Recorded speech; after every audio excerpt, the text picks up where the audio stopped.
சரவண ஜோதியே நமோ நம. வாழ்க வையகம், வாழ்க வளமுடன். அனைத்து தமிழ் நெஞ்சங்களுக்கும் கனிவான வணக்கங்கள். நிகழும் ஸ்ரீ மங்களகரமான குரோதி ஆண்டு ஆடி மாதம் 16ஆம் தேதி வியாழக்கிழமை அன்று துவாதசி திதியில் மிருகசிரிசம் நட்சத்திரத்தில் வியாகாதம் நாமயோகத்தில் தைத்தூலம் கர்ணத்தினில் மகா பிரதோஷம் கூடிய நன்னாளில் இந்த மகத்தான ஆகஸ்ட் மாதம் பிறக்கிறது. இம்மாத கிரகநிலை என பார்த்தால் ரிஷபராசியில் குரு பகவானும் செவ்வாய் பகவானும், கடகராசியில் சூரிய பகவானும் புதன் பகவானும், சிம்ம ராசியில் சுக்கிர பகவானும், கன்னிராசியில் கேது பகவானும் உள்ளனர். கும்பராசியில் சனி பகவான் வக்ர நிலையில் உள்ளார். மீனராசியில் ராகு பகவான் சஞ்சாரம் செய்கின்றார். இம்மாத கிரக பெயர்ச்சி என எடுத்துக்கொண்டால் ஆகஸ்ட் மாதம் 1ஆம் தேதியே சுக்கிர பகவானின் பெயர்ச்சி சிம்மத்தில் நடைபெறுகிறது. ஆகஸ்ட் 17ஆம் தேதி சூரிய பகவான் சிம்ம ராசிக்கு பெயர்ச்சியாகின்றார். ஆகஸ்ட் மாதம் 26ஆம் தேதி செவ்வாய் பகவான் மிதுன ராசிக்கு பெயர்ச்சியாகின்றார். ஆகஸ்ட் மாதம் 26ஆம் தேதி சுக்கிர பகவான் கன்னி ராசிக்கு பெயர்ச்சியாகின்றார். இம்மாதம் 31ஆம் தேதி புதன் பகவான் சிம்மத்திற்கு பெயர்ச்சியாகின்றார். இந்த கிரகங்களின் சஞ்சாரம் மற்றும் இடப்பெயர்ச்சியால் உங்கள் ராசிக்கு இம்மாதம் என்னென்ன பலன்கள் கிடைக்கப் போகின்றது என்பதனையும், அசுப பலன்கள் ஏற்படுமாயின் ராசிக்காரர்கள் செய்ய வேண்டிய பரிகாரம் என்ன, வழிபட வேண்டிய தெய்வம் யார் என்பதனையும் காண்போம். உங்கள் வாழ்வில் வளமும் நலமும் செல்வ செழிப்பும் பெற்று வாழ்வில் உயரிய நிலையை அடைய எல்லாம் வல்ல எம்பெருமானை வேண்டி விரும்பி கேட்டுக்கொள்கிறேன். மகர ராசி அன்பர்களே, இந்த மாதம் சாமர்த்தியமாக பேசி காரியத்தை வெற்றிகரமாக செய்து முடிப்பீர்கள். நீண்ட தூரத்தில் இருந்து வரும் தகவல்கள் நன்மையாக இருக்கும். கூர்மையான மதிநுட்பத்தால் எந்த பிரச்சனையையும் எளிதாக தீர்த்து விடுவீர்கள். பூர்வீக சொத்துக்களில் இருந்த தகராறுகள் நல்ல முடிவுக்கு வரும். தொழில் வியாபாரம் திருப்திகரமாக நடக்கும். பார்ட்னர்கள் ஒத்துழைப்புடன் வியாபாரத்தை விரிவாக்கம் செய்ய முற்படுவீர்கள். ஏற்றுமதி சம்பந்தமான துறையினருக்கு நல்ல லாபம் கிடைக்கும். உத்தியோகத்தில் இருப்பவர்களுக்கு வீண் அலைச்சல் ஏற்பட்டாலும் எடுத்த வேலையை எப்பாடுபட்டாவது செய்து விடுவீர்கள். புதிய வேலைக்கு முயற்சிப்பவர்களுக்கு சாதகமான பலன் தரும். குடும்பத்தில் கணவன் மனைவிக்கு இடையே இருந்த மனஸ்தாபங்கள் நீங்கி ஒற்றுமை உண்டாகும். பிள்ளைகள் நீங்கள் சொல்வதை கேட்டு நடப்பது மன திருப்தியை தரும். உறவினர் நண்பர்களிடம் நற்பெயர் எடுப்பீர்கள். பெண்களை பொறுத்தவரை இம்மாதம் உங்களது ஆலோசனையை கேட்டு குடும்பத்தில் இருப்பவர்கள் செயல்படுவார்கள். ஆன்மீகத்தில் நாட்டம் உண்டாகும். வீண் அலைச்சல் ஏற்படலாம். மாணவர்களை பொறுத்தவரை தொழில்நுட்ப கல்வியில் ஆர்வம் உண்டாகும். புதிய வகுப்புகளில் சேர முயற்சிகள் மேற்கொள்வீர்கள். அரசியல் துறையினர் எடுக்கக்கூடிய ஒப்பந்தங்களை நன்றாக ஆராய்ந்து முடிவுக்கு வர வேண்டும். வெளிநாட்டு ஒப்பந்தங்களை பெறுவீர்கள். லாபம் பெருகும். மேலிடத்தின் கனிவான பார்வை கிடைக்கப் பெறுவீர்கள்.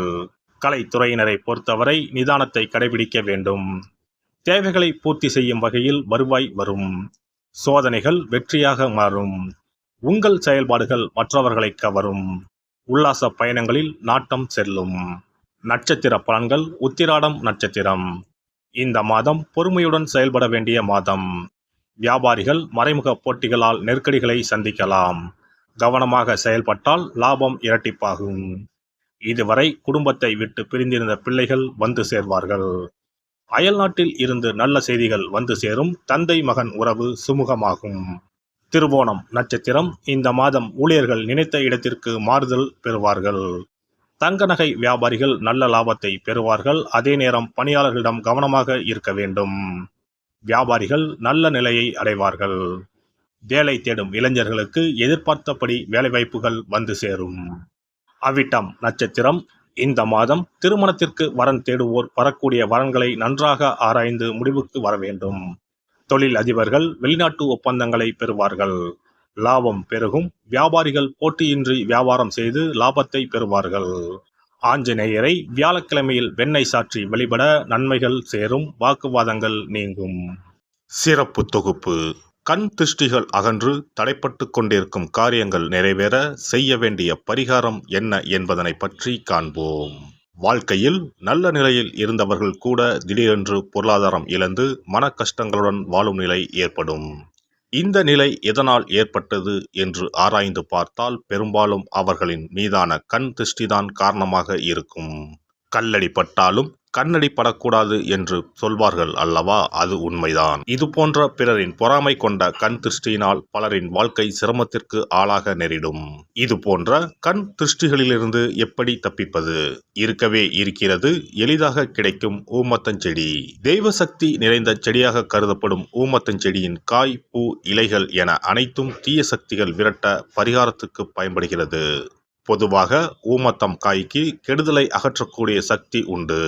நம் வீட்டில் உள்ள எதிர்மறை சக்தியை அகற்றுவதற்கு ஊமத்தங்காய் தீபம் சிறந்த பரிகாரமாகிறது. தெய்வீக மகத்துவம் நிறைந்த ஊமத்தங்காய் மற்றும் பூவையும் எடுத்துக்கொள்ளுங்கள். வீட்டுக்கு அருகில் இல்லை என்றால் நாட்டு மருந்து கடைகளில் கிடைக்கும். இந்த 2 பொருட்களையும் மஞ்சள் தண்ணீரை கொண்டு நன்றாக கழுவி விடுங்கள். சிறிது நேரம் அவற்றிலுள்ள ஈரம் போக ஆறவிட்டு பிறகு அவற்றை ஒரு மஞ்சள் துணியில் குலதெய்வத்தை வேண்டி ₹1 நாணயத்தோடு சேர்த்து முடிந்து வீட்டின் நிலைப்படியில் கட்டி தொங்க விடுங்கள். இந்த முடிச்சை வெள்ளிக்கிழமை அல்லது ஞாயிற்றுக்கிழமைகளில் தயார் செய்து வாசல் படியில் கட்டுவது சிறப்பு.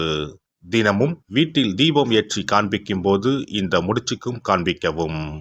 இதேபோல் ஊமத்தம் இலைகள் கிடைத்தால் அந்த இலைகளை சுத்தமான மஞ்சள் தண்ணீரில் கழுவிவிட்டு அவற்றை கொண்டு வீட்டில் இருக்கும் விநாயகருக்கு திங்கள் கிழமைகளில் தொடர்ந்து அர்ச்சனை செய்து வர வேண்டும். ஊமத்தம் பூவையும் விநாயகருக்கு சூட்டலாம். 3 வாரங்கள் தொடர்ந்து திங்கள் கிழமைகளில் விநாயகருக்கு ஊமத்தை இலையால் அர்ச்சனை செய்து ஊமத்தம் பூவை சூட்டி வழிபட்டால் வீட்டில் உள்ள கெட்ட சக்தி நடமாட்டம் மற்றும் கண் திருஷ்டிகள் தீரும். ஊமத்தம் செடியும் சிவபெருமானுக்கு உகந்த இலை ஆகும். இந்த ஊமத்தங்காய் வைத்து சிவபெருமானுக்கு தீபம் ஏற்றி வழிபடுவதன் மூலம் நமது பிரச்சனைகளில் இருந்து எளிதாக விடுபட முடியும். முதலில் 2 ஊமத்தங்காய்களை எடுத்துக்கொள்ள வேண்டும். அவற்றின் மீது முட்கள் இருப்பதால் மிகவும் கவனமாக கையாள வேண்டும். ஊமத்தங்காயின் காம்பு பகுதிகளை வெட்டி கொண்டு கத்தியை பயன்படுத்தி ஊமத்தங்காயின் உள்ளே இருக்கும் விதை பகுதியை முழுவதுமாக நீக்கிவிட வேண்டும். பின்னர் 2 அகல் விளக்குகள் மற்றும் விளக்கு வைப்பதற்கான 2 தட்டுகளை எடுத்து சுத்தம் செய்து அவற்றிற்கு மஞ்சள் குங்குமம் போட்டு வைத்துக் கொள்ள வேண்டும். பின்னர் 2 தட்டின் மீதும் ஒவ்வொரு அகல் விளக்கை வைத்துக் கொள்ள வேண்டும். அதன் பிறகு எப்போதும் பூஜை செய்வதற்கு வைப்பது போன்ற வெத்தலைப்பாக்கு, பழம் போன்றவற்றை வைத்துவிட்டு 2 விளக்குகளையும் ஏற்றி சிவபெருமானை மனதார வேண்டிக் கொள்ள வேண்டும். எனக்கு இருக்கும் பிரச்சனைகள் அனைத்தும் தீர்ந்து இன்பமான வாழ்க்கை கிடைக்க வேண்டும் என வேண்டிக் கொள்ள வேண்டும். இந்த பூஜையை வெள்ளிக்கிழமை அன்று தொடங்கினால் தொடர்ந்து 9 வெள்ளிக்கிழமைகள் செய்ய வேண்டும். ஊமத்தங்காயின் மீது எவ்வாறு முட்கள் இருக்கிறதோ அதுபோல நமது வாழ்க்கையில் இருக்கும் முட்கள் போன்ற பிரச்சனைகளை அவை தீர்த்து வைக்கின்றன. இந்த பூஜையை நாம் தொடர்ந்து செய்து வருவதால் நம் மீது இருக்கும் கண் திருஷ்டிகள் அகன்றுவிடும். தீராத துயரங்கள் தீர்ந்துவிடும். பணம், நகை நம்மிடம் பெருகி வரும். சிலருக்கு கையில் சுத்தமாக பணம் இருக்காது. வறுமை தாண்டவமாடும். கடன் தொல்லையால் கஷ்டப்படுவார்கள். பண பிரச்சனையில் சிக்கி கொண்டிருப்பவர்கள் இந்த தீபத்தை ஏற்றினால் 3 வாரங்களில் நல்ல பலனை பெற முடியும். தொழிலில் நல்ல முன்னேற்றம் இருக்கும். கடன் பிரச்சனைகள் தீரும். உறவினர்களிடையே பகைமை இருந்தால் அவையும் மறைந்துவிடும். நோய்வாய் உள்ளவர்கள் இந்த தீபத்தை ஏற்றுவதன் மூலம் நல்ல பலனை பெற முடியும். பொதுவாகவே எந்த பரிகாரம் என்றாலும் அதை முழு நம்பிக்கையுடன் செய்தால் மட்டுமே முழு பலன் கிடைக்கும் என்பதை நினைவில் கொள்ளுங்கள். எல்லாம் வல்ல இறையருளால் நீங்களும் உங்கள் அன்பு குடும்பமும் உடல் நலம், நீலாயுள், நிறை செல்வம், உயர் புகழ், மெய்ஞானம் ஓங்கி வாழ்க வளமுடன். இந்த வீடியோ பதிவு உங்களுக்கு பிடித்திருந்தால் லைக் பண்ணுங்க, கமெண்ட் பண்ணுங்க, ஷேர் பண்ணுங்க. மறக்காம சப்ஸ்கிரைப் பண்ணுங்க. பக்கத்துல இருக்கிற பெல் பட்டனை கிளிக் பண்ணுங்க. நன்றி, வணக்கம். ஓம் நமச்சிவாய. சிவாய நம.